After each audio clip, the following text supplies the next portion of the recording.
here's where the show gets even more complex. And this is what elevates Hunter's Moon above almost any other animated storyline, because Jason's reveal isn't simple either. So, Jason's conflict, love versus legacy.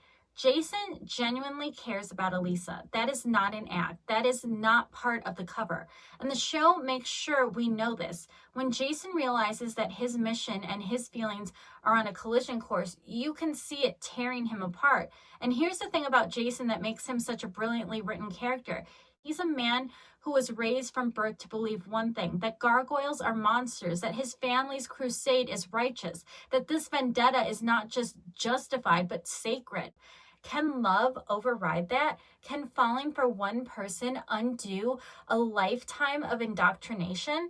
The show's answer is complicated, and I love that about it, because the honest answer is sometimes love cracks the door open, but it doesn't automatically tear down the whole wall.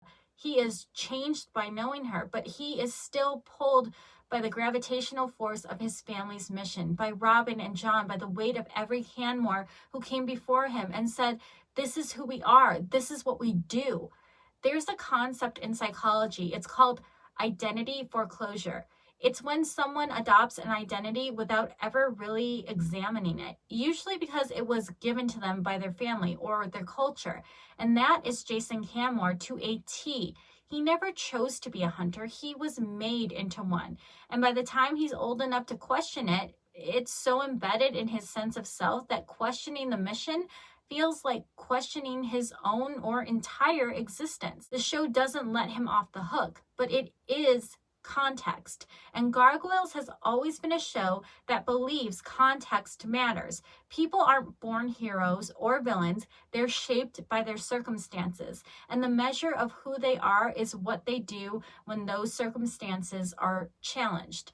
And this is where Jason diverges from his siblings, because when the moment comes, when he has to choose between the vendetta and doing the right thing, Jason starts to crack. He starts to see what Elisa sees. And that internal shift, that cracking, is what leads to one of the most tragic moments in the entire finale. It would have been so easy to make Jason a straightforward bad guy.